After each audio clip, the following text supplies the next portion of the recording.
आधे बाउल दही में 4 चम्मच MDH चटनी पुदीना मसाला डाला, स्टर करो, पुदीना चटनी तैयार। MDH चटनी पुदीना मसाला।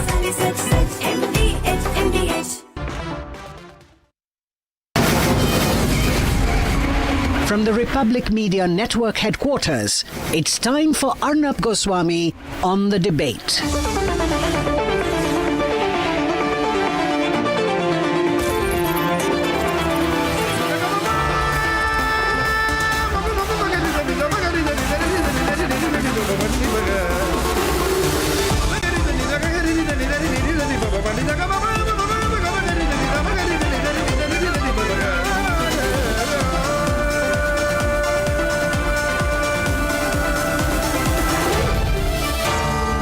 Arnab Goswami on The Debate.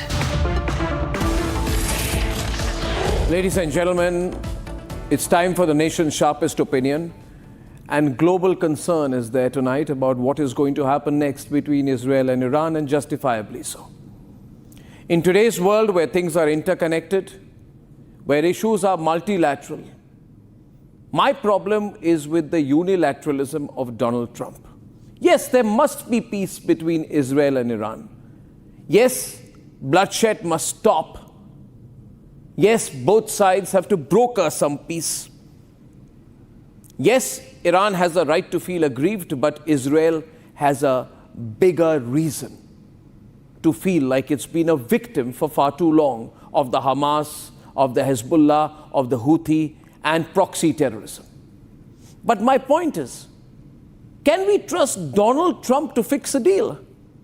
My problem is not with Iran or certainly not with Israel, but can you trust a man called Donald Trump? Is he predictable? Ladies and gentlemen, he says we're looking at better than a ceasefire. At a time when the ceasefire is the world's demand, Donald Trump steps away and he says, I'm not looking for a ceasefire. We're looking at better as a ceasefire. But in a war zone, we all know that anything that is not a ceasefire is continued bloodshed. Donald Trump seems to believe that more bloodshed is the road to peace. More killings, more bombings, more bloodshed, more troops, more violence, more rivers of blood. What does he mean by better than a ceasefire? The world's biggest ongoing conflict, which is nuclear rimmed, and Donald Trump allocates upon himself the right to determine which direction the peace is to be found in. My question tonight exactly is, can peace be redefined on Trump's terms alone? I don't think so. If it is not a ceasefire, then what is the next step? Regime change? Occupation? And to that question I would like to ask, that while I'm on Israel's side, and absolutely and completely because Israel is a victim of terrorism, I have severe problems with American versions of regime change. I am consistent on this. What America tried to do in Bangladesh and did was regime change. We questioned that then. If the end goal of the Americans is to take an out-of-work ex-royal sitting in America, an American stooge, and pick him up and bring him and make him the proxy king of Iran, then are we going to support that kind of regime change? America wants to do regime change whenever the democracies or the countries or the rulers don't follow their line. America did regime change in the Soviet Union and broke it up. America did regime change in Bangladesh. America has done regime change all across North Africa. America, if it could, would even try to do regime change in India, only we are too big, too powerful, too obstinate and too proud and too strong for America to even try. But we know that America as a country uses everything to try and do regime change. Hence, I do not trust America's intention. You see, the other reason I can't trust Trump is because his campaign rhetoric was, let's go back to peace. He portrayed himself, he projected himself as an antidote to endless war, and today Trump has become an ambassador of endless war. Ladies and gentlemen, he said, let's stop killing people, let's go back to peace. That was his presidential campaign in November. Yet weeks into his return to power, the whole Middle East region is aflame. And he's pouring gasoline. This man is dangerous. He's pouring gasoline, not water. He promised peace. He delivers provocation. Was peace just a talking point for Donald Trump? Overall, ladies and gentlemen, Trump only wants a Nobel Peace Prize. But alas, there are many more wars in the world since he took office. He keeps saying, I should be given more credit. He tried to take false credit for India agreeing to a ceasefire, if you can call it that, with Pakistan during Operation Sindoor. He wants to be seen to be a peacemaker, a unifier. His record is exactly the opposite. The Israel-Gaza conflict has only widened. He said, I'm going to solve Israel-Gaza conflict, Russia-Ukraine. He said, I'll solve Russia-Ukraine in 12 hours. That's fact is, ladies and gentlemen, Donald Trump, it's been 1,209 days since the conflict started. You promised the solution in 12 hours, you're nowhere. You said, Donald Trump, that I can stop nuclear enrichment by Iran. The fact of the matter is, the Iranian foreign ministry has said no to you. And now you're angry, and hence you're promising more bloodshed. Yes, strategic lines must be drawn. Nations must speak on the basis of what they believe is in their national interest. But we must not agree to a Trumpian precedent that is being set here, that wherever Trump's interests are questioned, he will go out of his way to kill more people, do whatever the hell he wants to achieve his personal objective. Trump's objective is not the world's objective. Be warned, ladies and gentlemen, we don't draw the red line here, then it's going to come back to bite us. Let's debate.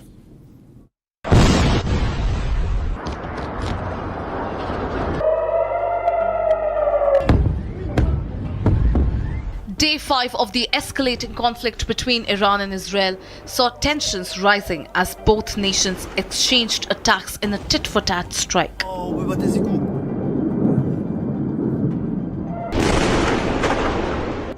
This has resulted in a significant loss of life and widespread destruction.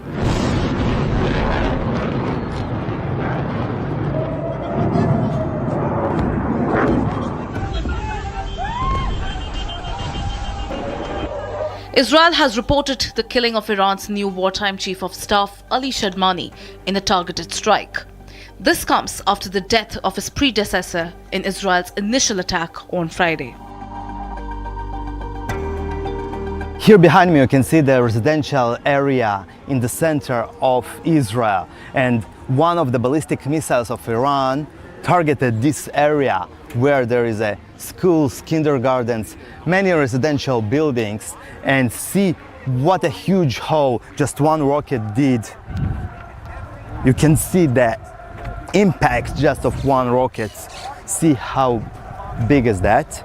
And there are 10 buses here which were completely destroyed by this rocket.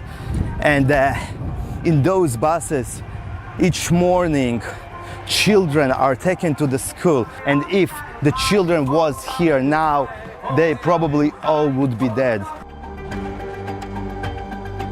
According to Iranian state media, at least 224 people have been killed in the country since the conflict began. In Israel, Iranian retaliatory strikes have claimed 24 lives.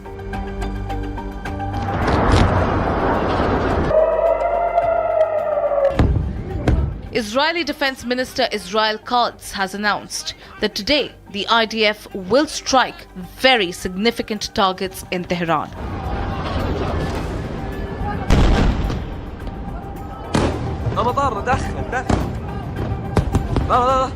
היום אנחנו עומדים לתקוף מטרות מאוד משמעותיות בתוך טהרן, וגם כן דובר צה"ל יפנה לתושבים להתפנות. אנחנו רואים את הטורים שיוצאים החוצה, את טורי הרכבים. The G7 leaders did not mince their words. Iran was blamed, Israel was backed, and nuclear red lines were drawn. Back in Alberta, another diplomatic crack opened wide. French President Emmanuel Macron claimed that Iran was ready for a ceasefire, even nuclear negotiations.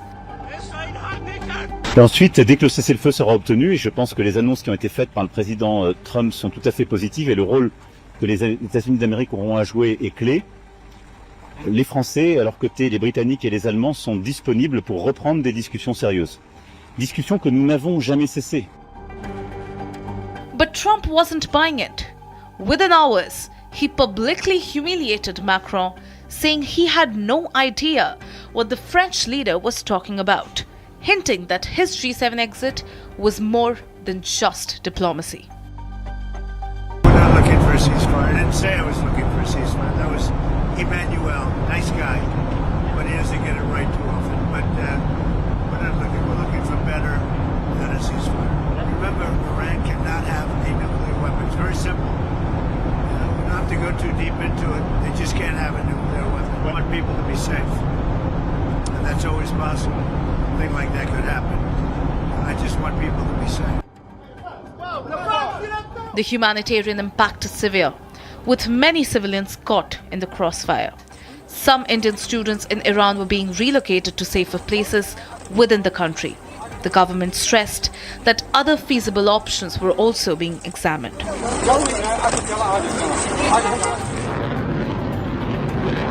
The conflict's trajectory remains uncertain, with both sides showing no signs of backing down.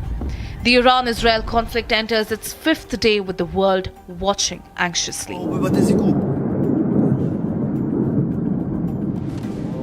Tonight, the G7 regroups under global tension. Ceasefire chaos, nuclear threats, war rhetoric, all on the table.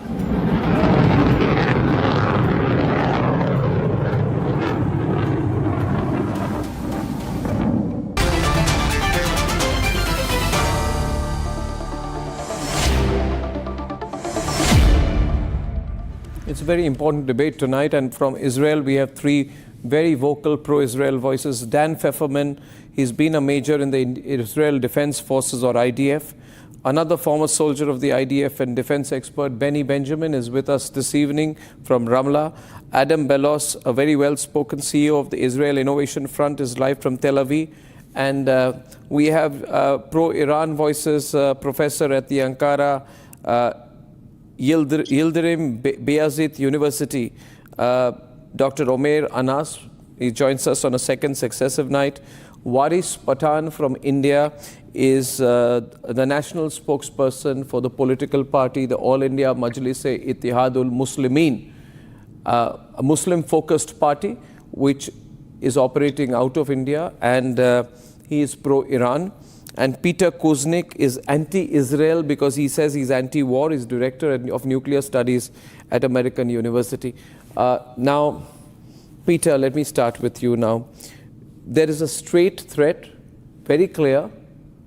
It seems that Trump wants to increase the level of attack on Iran. There have been reports of American planes flown in through Europe, right, coming in to be part of this.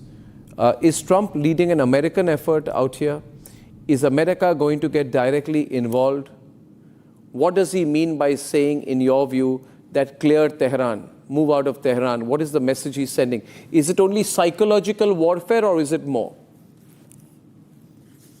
It looks to be that Trump is planning to join Israel in the war against Iran. Trump, in his negotiations with Iran, knew, as everybody else did, that Iran would not give up its right to enrich uranium. As a signatory to the Non-Proliferation Treaty, Iran had that right and was willing to give up its nuclear program, said that repeatedly, but would not give up its right to enrich. But that was Trump's demand. So he knew that those negotiations were going to fail. He says that he effectively greenlit the Israeli attack. Netanyahu claimed that this was an existential threat to Israel. There is no evidence that we've seen to support that. Iran has said over and over again they're going to give it up, as they had in 2015 in the JCPOA, which Netanyahu tried to blow up then. Netanyahu has been making claims about Iran being a year or months or days away from a bomb since 1992. He lies repeatedly about this. U.S. intelligence made that clear. But the fact that Tulsi Gabbard reported that they did not have a nuclear weapons program and they were not close to a bomb, Trump has now criticized Tulsi and broken with her. We have Tucker Carlson warning about this, and Trump has also come out against Tucker Carlson. So I think that it's very, very worrisome, but it looks like the United States is going to come in. And without the United States, there seems to be no Israeli option to take out Fordo. And that's the most important Iranian nuclear facility. They need the U.S. B-52s and B-2s and its massive 30,000-pound bunker buster bomb in order to take out Fordo. Israel has ways to take out Natanz and other facilities to kill the leaders. What I'm concerned about are two things. One is Trump says that if U.S. facilities in the region get attacked, then the U.S. will come in. I'm worried about a Mossad false flag operation attacking a U.S. facility, number one. Number two, I'm worried about the Israelis assassinating Foreign Minister Arakchi, because he's the one who's going to conduct the Iranian negotiations, just like Israel took out Shamkhani, the previous Iranian negotiator. And I'm worried about that that Iran will do something like close the Strait of Hormuz, which would give Israel and which would give the U.S. the excuse that it's looking for. So I think that the U.S. is planning to come in, and that will be very, very dangerous. The other possibility, if the U.S. doesn't come in, since Israel is saying this is an existential threat and that doesn't have the ability to take out Fordo with conventional weapons, I'm also worried that Israel will resort to a nuclear attack on the Fordo facility, since they're saying this is such an existential threat. This is going to, let me get the response from the Israeli side now. Israel also warned that Ayatollah Khomeini could meet the same fate as Saddam Hussein. Things are getting serious. Is Israel serious about trying to eliminate Ayatollah Khomeini? Can I get a view from Israel, please? Would you like to take that, Benny, first, and then to Adam? Because this threat, when your defense minister, Katz, in a meeting with Israel's military and security service commander said that he should remember what happened to the dictator in the neighboring country, to Iran, who took the same path against Israel. It's a threat to eliminate Khomeini, isn't it? We will start with Iran. We know Iran for more than 40 years now. I mean, after the Shah. And they have done all the terrorism, whatever we have in the world. I think they are the most positive people to make terrorism in this area.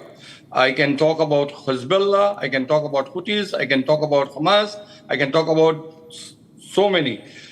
From Iran, from Argentina to Middle East, everything what was done by the Iranians, it was done. Waris and Omer. That we are talking about, we are talking about nuclear yet.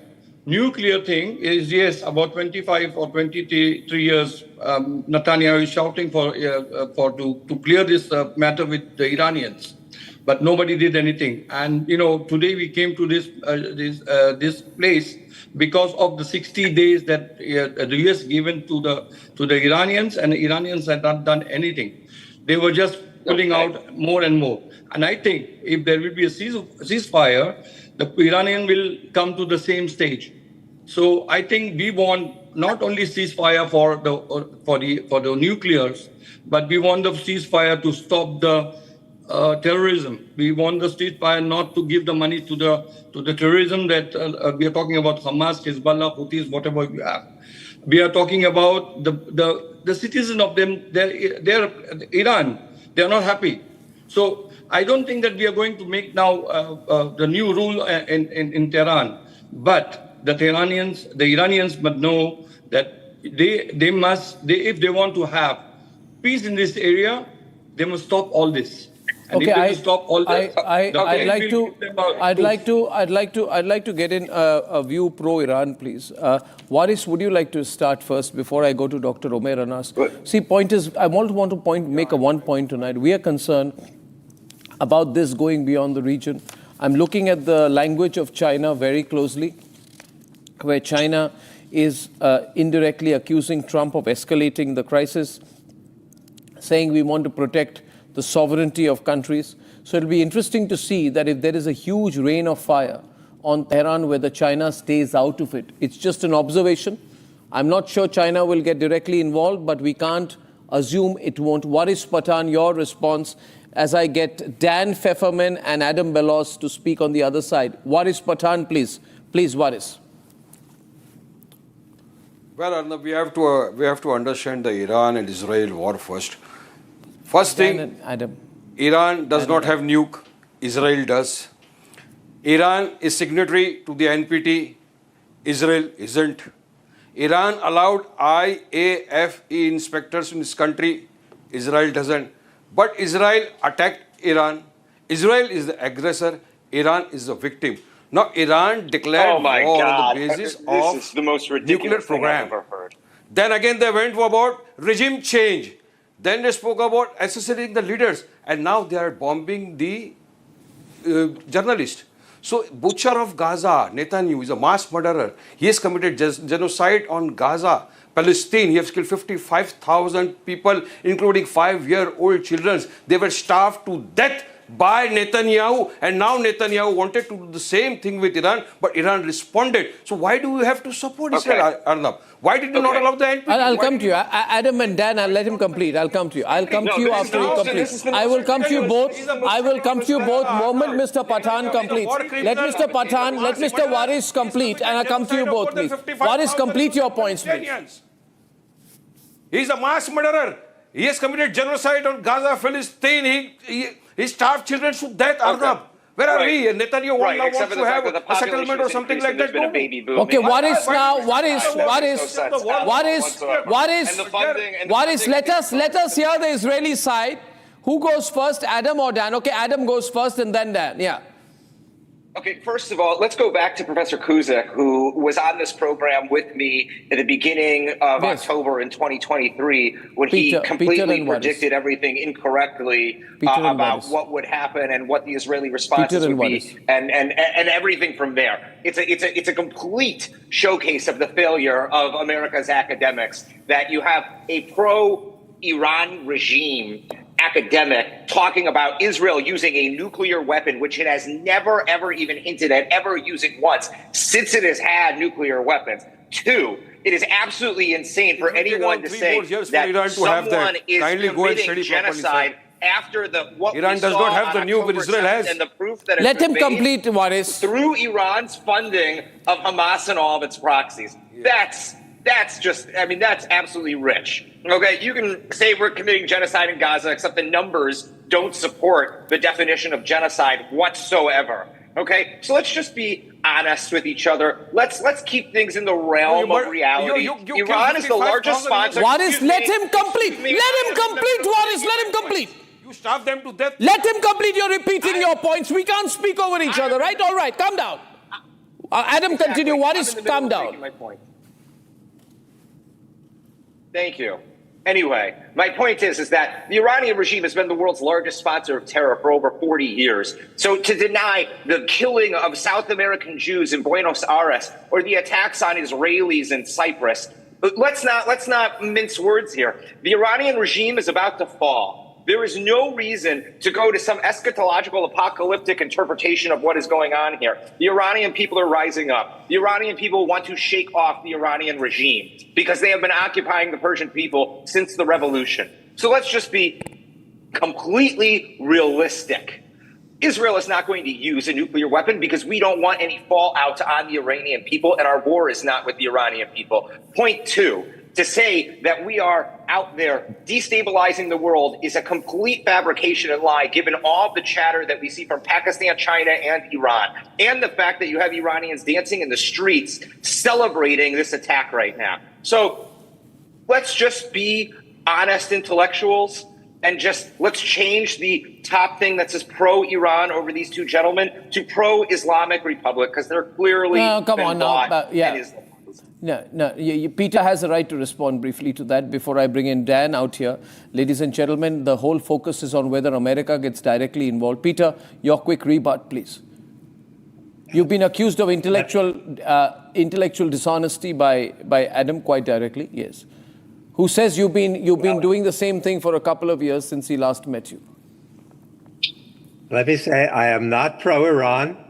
I hate the Ayatollahs. I hate the Islamic Republic. I hate the repression inside Iran. I trace this back to 1953 when the U.S. overthrew Mossadegh, who was a very progressive secular leader in Iran. The U.S. has had its hands in this for a long time, and I am not anti-Israel by any means. But what I see Israel doing is so atrocious to me and to most Americans. Most American He's not pro-Iran, Jews. he's anti-Israel. Yeah. I lost most of my family. You appear in all anti-Israel categories. Every time you're on a panel, you're always on the anti-Israel side. You accuse Israel of horrendous things prior to us even attacking on October 8th, 9th, 10th, and 11th. You couldn't even acknowledge the genocidal actions taken by Hamas on October 7th. You couldn't even acknowledge the horrific crimes. I've always criticized. Okay? Let's just be honest. You are not a fan of Israel. You have never given positive commentary whatsoever. I don't like Hezbollah. Be honest. Them. Okay, your chair is probably funded by You are lying about what I say. Volume. Manage the volume, please, with producers. the problems that are happening in American academia. Ladies and gentlemen, over 100 targets have been destroyed. That's what Israel is saying. We are on the knife's edge, Dan. I hope you realize in Israel, as well as our friend in Ankara tonight, that this is no longer an Israel versus Iran issue. This has become a global issue. The world is taking sides. The only concern I have is whether, Dan, you can trust Trump. I support Israel, but I have problems with Trump. Do you like the unilateralism of Trump? Do you like the sense that Trump is trying to give, Dan?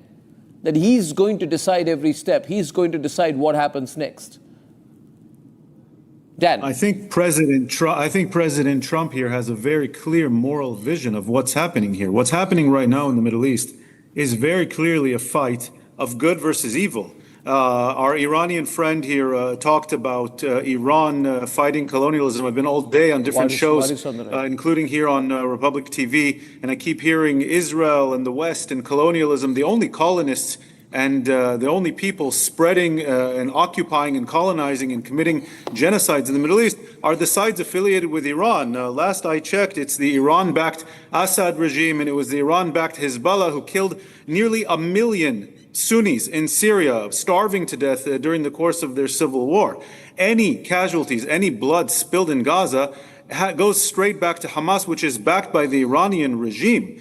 So I think it's quite disingenuous, and I think I'd be happy to meet the wonderful script writers, the fiction writers in Tehran who are writing the history books, because they have everything backwards and upside down. I don't know if you can trust every decision that every American president makes, but what is clear is that President Trump has a very clear moral compass. He understands who are the good guys, who are the bad guys. He understands that Israel is very much a David fighting a Goliath. I remind all the viewers and I remind all our panelists, on October 7th, Israel was attacked unprovoked. Hamas broke a ceasefire backed by Iran in order to stop the march to peace and integration in the region. Hezbollah broke the ceasefire and started firing rockets. The Houthis broke, nobody had even heard of the Houthis prior to October 7th. They began firing rockets unprovoked. These are countries which Israel has no interest, had no territorial claims, had no conflict with. And what do they all have in common? They're all backed by the Islamic regime in Iran,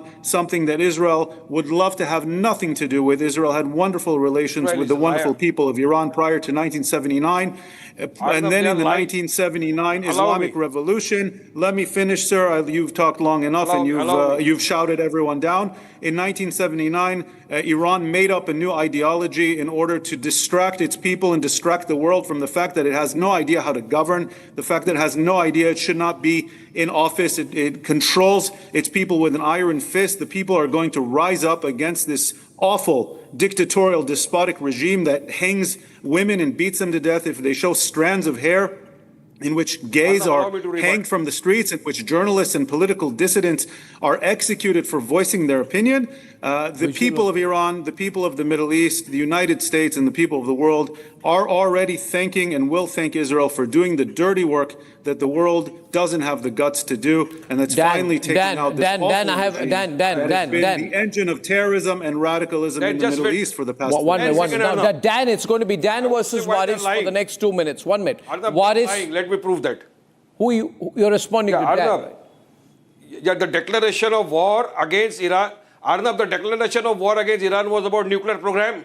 Let me now say, the US intelligence assessment now states that Iran is at least 3 years away from developing a nuclear bomb, not just months, as asserted by Tel Aviv. This is the report by the US intelligence. So why did Israel attack Iran?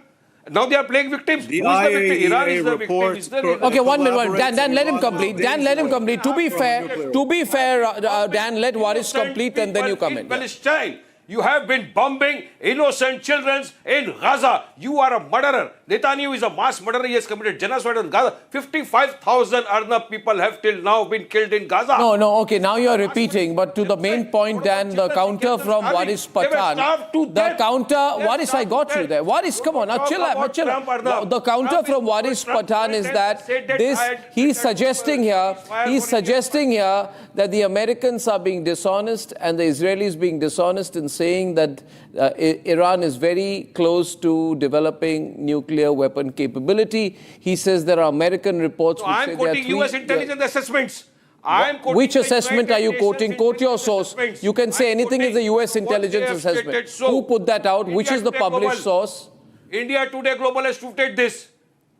India Today Global. So he's quoting an Indian news source to say that. Okay, I'd like Dan to respond. Dan. No, you were there, no, I was there. That is the US intelligence. Dan. American intelligence, Israeli intelligence, all of the European intelligence and the IEA corroborate that Iran was making a mad dash towards a nuclear weapon. That's the timing of the Israeli strike.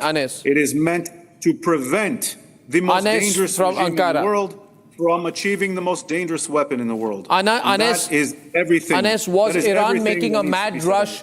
Was Iran making a mad rush at getting a nuclear weapon? And if it was, then can you guarantee that weapon would not be used against Israel? Israel has had nuclear weapon capability for decades. It has not activated it. But can Iran, be trusted to do the same? I'd like Amer Anas to come in from Ankara. And first of all, I would like to refuse to be called as pro-Iran because I'm here as an academician, as an analyst. I am not diplomat. I am not. You're anti-Israel. I can say that. I mean, you're not neutral, right? I mean, so please. No, I am because I rely on my studies. I'm not belonging to any official position, which many of the people who are here. Do you agree that the Jewish state has a right to exist? Number one. Because secondly, very interesting statement has come. Very interesting statement has come from German Chancellor. He has said that Israel is doing the dirty work of all of us. What is that dirty work? The dirty work is, as I said yesterday, Israel is the last remnant of colonial mindset, and. Israel is doing the dirty work of colonization. Okay, Adam, I will let you respond to him strongly once he completes. To destroy the entire Middle East. What my worry is that India, Russia and China are going to clean the mess which Israel is going to make all over the region. And that is why... No, 1 minute. Adam wants to... Anes, why are you dragging India and China into this? The entire Bush era, George Bush era has come. The era of fabrication about nuclear... Okay, Adam is objecting. Adam, what's your objection? Adam, what's your objection? Anes, Adam has some major objection to what you've said there. What is that, Adam? Come on, that you interrupted him thrice. No, I'm sorry. He did this yesterday, and it is absolutely absurd to associate this country with colonialism. You cannot associate the Jewish return to Judea with colonialism. The idea that the Zionist movement has anything remotely connected to colonialism, given the sheer failure of every colonial movement other than Zionism, given the fact that it's the return of an indigenous people, it just shows straight out what your opinions already are. Just by speaking the words that you're speaking, you're already letting us know what you think and how you think, which means that you do not agree that Israel belongs in the Middle East or has the right to exist as a Jewish state, which means that we're going to hear. No, all these things Adam, about how what Israel's is, but terrible and how Israel's committed genocide. No. Dr. Anes. I want to ask, to which civilization Israel belongs? Do they belong any civilization? You know, they are not referring to any international law. They don't accept any international law. So for example, one minute. Under which law? Okay, one minute. They don't have any law. Okay, Adam, wait. Okay, Adam now. They are not following any. Adam, go on. They do not belong. Omer, you're repeating your point. Adam. No, I'm sorry. You just asked me, what civilization do we belong to? The Jewish civilization, the one that archaeology has shown to have existed for thousands of years. The reason why the Dome of the Rock is sitting on a platform. Okay, 1 minute, Mike. Now my question is therefore, one second, Adam, my question is, Dr. Anes, it's easy to try and take a high moral ground. Okay, to try and provoke Adam on the program is easier than you think. He's on the program. He's very, very strong on the subject, very angry as well since yesterday. My question is, I want to bring in Dan here. And my question is to Dr. Anas. Dr. Anas, which international rule of law, right, Dan, which international rule of law do the Hamas or the Houthi or the Hezbollah follow?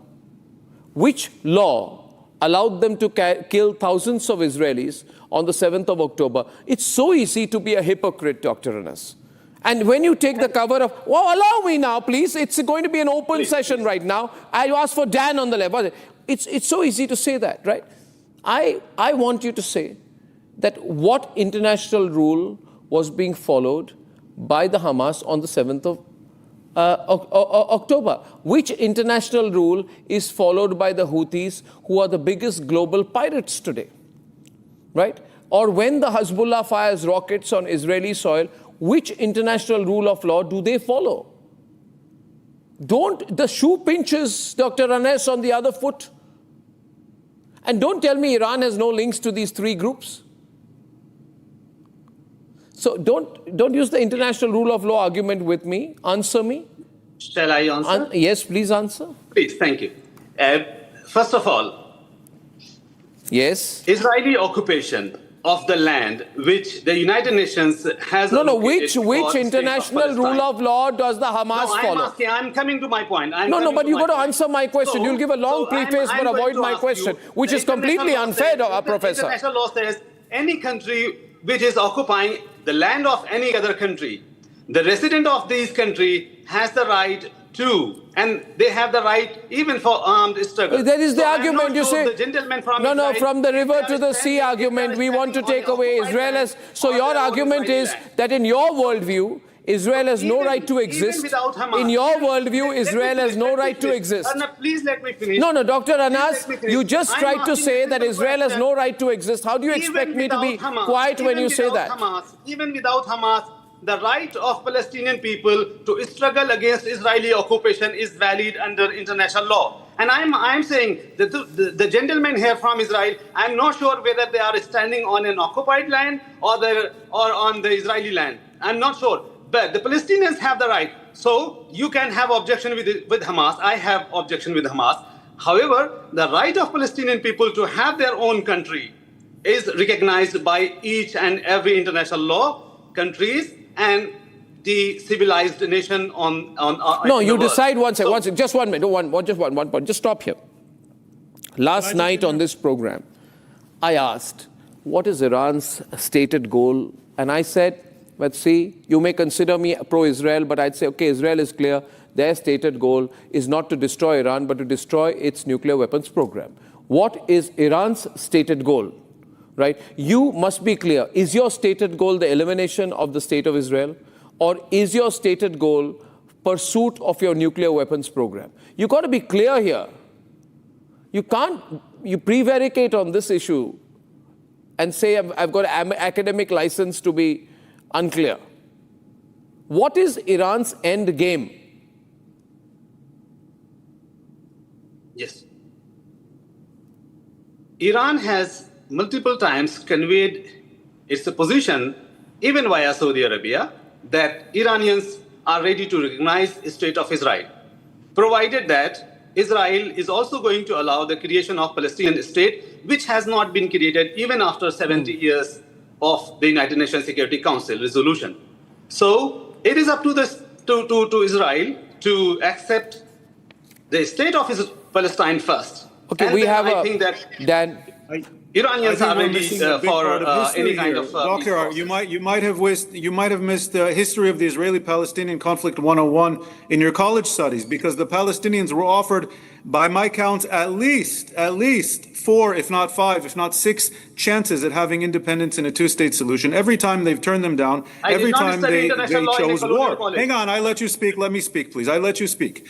In 2005, Israel unilaterally withdrew every last settler, every last soldier from the Gaza Strip. Since 2006, when Hamas brutally took over the Gaza Strip, they have launched 7 different rounds of unprovoked violence against Israel, each ending with a ceasefire. On October the 6th, 2023, a ceasefire was in place, which Hamas broke. I agree with you that countries or peoples who think they're occupied have a right to resist, whatever that means. You can go after militaries, but they went after civilians. They massacred unarmed civilians. They slaughtered elderly people, women, children. They took hostages, civilian hostages, into Gaza. So if you're going to resist, and if you're going to start a war unprovoked, after there was a ceasefire in place, after Israel withdrew in 2005 from every last inch of Gaza, in which a ceasefire was in place the day before, if you're going to start a war, sir, there are consequences. And Hamas and Hezbollah started firing at Israel completely unprovoked. The Houthis started firing at Israel completely unprovoked. All of these groups are backed by Iran. They want to resist. They need to remember that there are consequences. And right now they are paying the consequences for a war that they started unprovoked on October the 7th. If they wanted independence and a two-state solution and to end the occupation, they had multiple chances. 2000, 2001, 2008, 2014, even President Trump put an offer on the table in 2020, which they rejected and which led eventually to the Abraham Accords. So the Palestinians have chosen time and again war instead of peace, instead of having independence. The Palestinians need to choose a path for peace. I can guarantee you the Israelis will respond warmly and wholeheartedly to any offer of peace, but every time Israel shows any kinds of good gestures to the Palestinians, they are responded with terror and with extremism. And so this is where we are right now. And Israel has no choice but to finish off Hamas for there to be any chance of peace to ever exist between Israel and the Palestinians. Look, the way you are talking, it is called colonial generosity.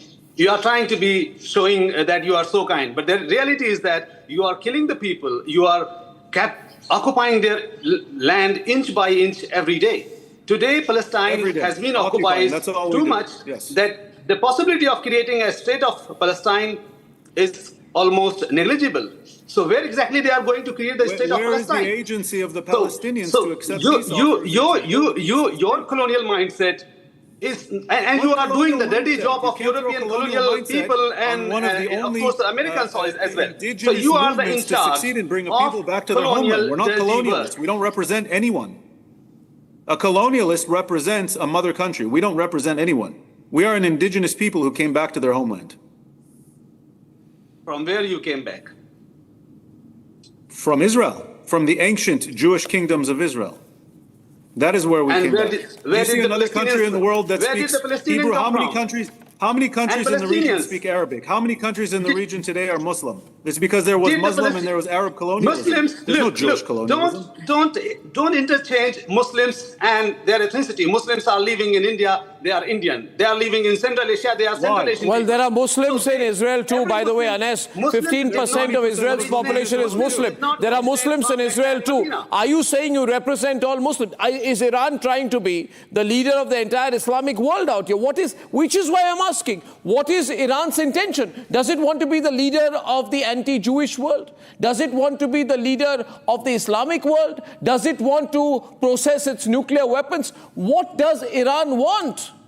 What is, be clear? Humanity, to support humanity. Or you just want Israel to stop existing, which is not going to happen. Mahatma Gandhi was struggling in South Africa for blacks. Why you can't take any of these people seriously? It is because you can't take any. You cannot take any of these gentlemen seriously that are on the opposite side of the pillar right now. You can't, because you want to know why? They deny our indigeneity. They deny our historical connection to the land, and they blame every problem that they have as a failure of their country and what they support on us. Every single thing that is wrong. Oh, it's the Jews. Who? Oh, it's Israel. I have never seen one audio, please. Of analysts what is constantly trying. He's an aggressor. He's an aggressor. Israel is an aggressor. Arnab Iran is a victim. Why nobody is questioning him on his nuclear program? Why no question to Israel on not signing the NPT? Why no questioning Israel on not allowing the IAEA to enter into its country? Why no question to Israel on allowing the... Why did you finance the slaughter of October 7th, where I watched women and children killed and old women shot in the head sitting on their couch watching television and found babies in ovens? No. Like, I've got a question. If you are not trying to get a nuclear weapon, why are you enriching uranium to 80 and 90%? Have them to death. Nothing that you say holds water. Okay, the regime is going to fall. I have breaking visuals. I have breaking visuals of the moment that Iran has launched more missiles towards Israel, and I have visuals of that moments ago. Moments ago, I would like to run them full frame. And Donald Trump has also issued a statement. Things are getting extremely close, and Iran should stop trying to play victim out here, because they've just launched a series of missiles towards Israel moments ago. Now, it's not looking like Iran wants to negotiate towards peace at all. In fact, Iran wants to escalate this, and then it wants to play victim. If Israel hits back, which I think it will, the only question is how far this is going to go and whether this is going to happen tonight. I also have a statement that is coming from the United States of America, where our political editor, Aishwarya Kapoor, is in Washington right now. And we have the statement that comes in from Trump. And Trump is saying that we now have complete and total control of the skies over Iran. This is the visual. Is this the visual? Not this one. I think we have a fresh visual. Okay, we now have complete and total control of the skies over Iran. Iran has good sky trackers and other defensive equipment and plenty of it, but it doesn't compare. Okay, full frame to the visuals. Ladies and gentlemen, these are latest Iranian missiles which have been fired towards Israel a few moments ago. This is in the air, and this is fired towards Israel. This is a really, really tense situation. Iran has just escalated this, ladies and gentlemen, and these are the latest visuals. Now, I would like a response from Benny Benjamin to what he sees here today. Benny, you saw these visuals now, fresh firing of missiles by Iran. These missiles are for the south. That's why we have not got the alarm on our phones. But before hour, we had missiles in this area too, where I'm staying. It is in the center of Israel. And the missiles will come and all the night. We are not going to sleep today, I know, because that is already happening for four nights. It is very difficult. The war is very difficult. We don't want the war, but we don't have a choice. And this is the choice that we have. That if we will not fight for us, nobody will fight for us. So this is the fact. And when one of my friends, Adam, he said that we were there for, we gave them all the ways to have peace with us. Yes, Arafat got more than 85% of the land, or the occupied land we wanted to give him, and then negotiate about the 15% more. But we were supposed to give them land in the desert. So they have not agreed. So I don't know what you're talking about. That okay, we have from DC, from Washington DC. I'm joined by Aishwarya Kapoor, our political editor who's flown there to follow the developments from the American front. I'd like to go full frame to Aishwarya, please. Aishwarya, Donald Trump put out a statement a while back.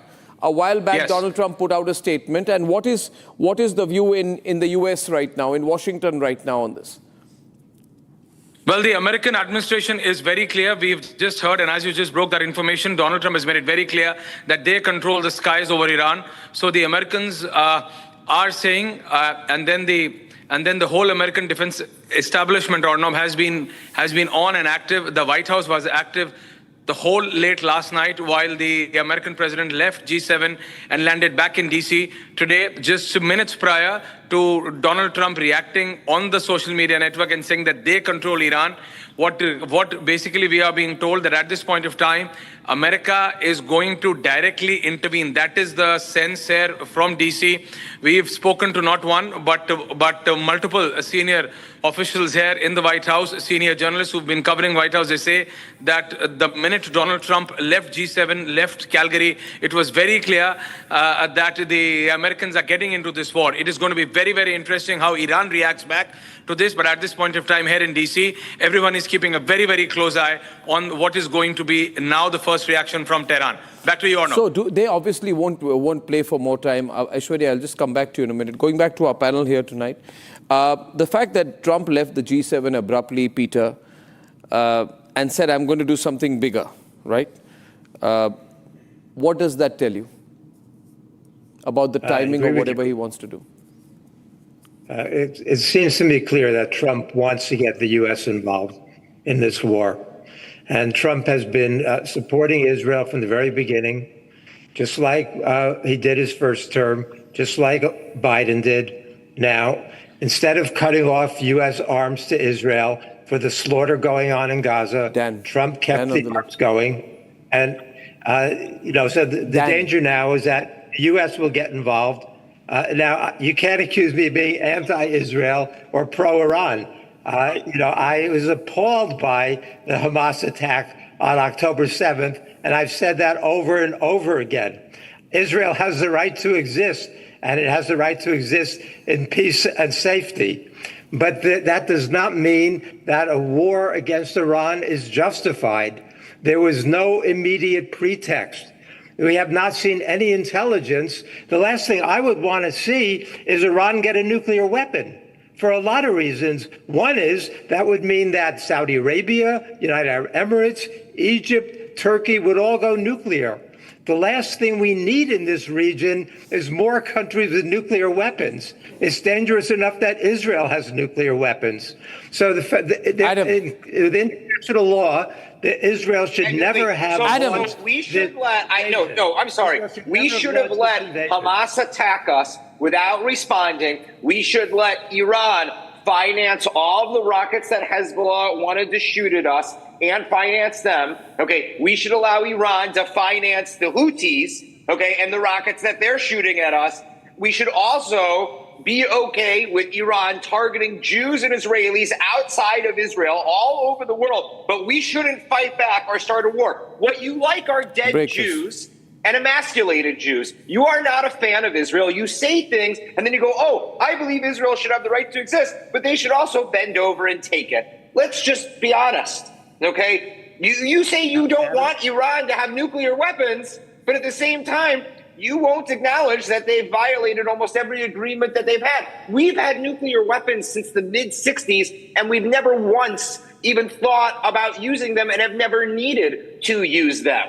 Okay, and we never plan on using them, and they were built for one reason, for deterrence, for this very reason. So there is no danger with us having nuclear weapons because we have no designs on expansionism. Okay, so number two, if Iran is not after a nuclear weapon, why was their uranium enriched at between 80 and 95%? Why are there so many nuclear plants? There's a completely different way to build a civilian nuclear program, enriching uranium between 5 and 10%. Okay, I think that Trump has made a big statement. He says that America knows the location of Ayatollah Khamenei. He says, and I quote, "We know where exactly the so-called supreme leader is hiding. He is an easy target, but is safe there. We are not going to take him out, kill him, at least for now. We are not going to kill the Iran's supreme leader for now. We are not going to kill him now," which other words they're saying, anytime we want, Waris is saying we can kill Ayatollah. We don't want missiles shot at civilians or American soldiers. It's a clear threat to kill Ayatollah Khomeini from Donald Trump. He says, we don't want to kill him now, as of now. But it's the last warning shot at him. Waris. Well, Trump is of the habit of making such kind of shit. Earlier during the India-Pakistan conflict also, It's not Trump, it's the US. I am involved in the ceasefire. He said, Trump tweeted that yes, I am responsible for the ceasefire, and they gave them the okay, trade is involved, so you do the ceasefire. Like 10, 12 times he's made such kind of statements. That is why I was responsible for a ceasefire between India and Pakistan. And so now he just left the G7 meeting halfway and he just left his place. And he said America has taken over the skies of Iran. So let us keep a watch on that, what is going on in the world.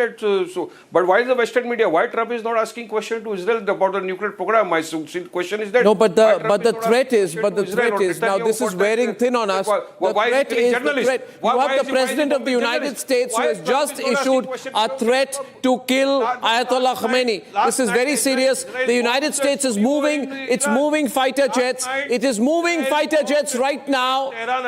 It's moving fighter jets. It's moving warplanes. Was live on the studio, ran, and again he came there. What is this? Is not about Trump. This is about the involvement. One second. This is not about Trump. This is about the involvement of. This is about the involvement of the American forces. When he said they don't target the civilians, 55,000 civilians have been massacred, and he said we don't target civilians. Last night they targeted Tehran TV studio where Seher Imami was giving a Saurabh is there live on the studio, and what everybody who saw the video. Why don't you mute him? Just mute. She has to run away. Adam. But the Iron Lady, the brave woman, again she came there and again she started with her news reporting. That is how the braveness is. I go beyond news reporting and news anchoring right now. Do you realize the situation is tonight? We may have major hostilities this evening. I don't think you're understanding. This is not about your ideological positions on the issue. This is turning out to be a global war. I would, if you allow me for a few seconds. Yes. And neither the United States nor Israel has a clear plan what they are going to do in Iran. They didn't have a plan for Afghanistan. They didn't have a plan for Iraq. They left the biggest mess behind them. And okay, we're not here dropping breaks. Flourished there. So they don't have any plan for Iran. They will, of course, they have the capability to bomb, to kill people, but they don't have the plan what exactly they want there. They just want one unstable country in bloodshed, in chaos, and in so much trouble. So all the regional countries are going to pay the price. But what exactly Israel is going to get from that, it is unclear. Just like George W. Bush had. Okay, I just want to tell you, we're going to be rolling on this. We're going to be rolling live a bit. Saurabh is with us live.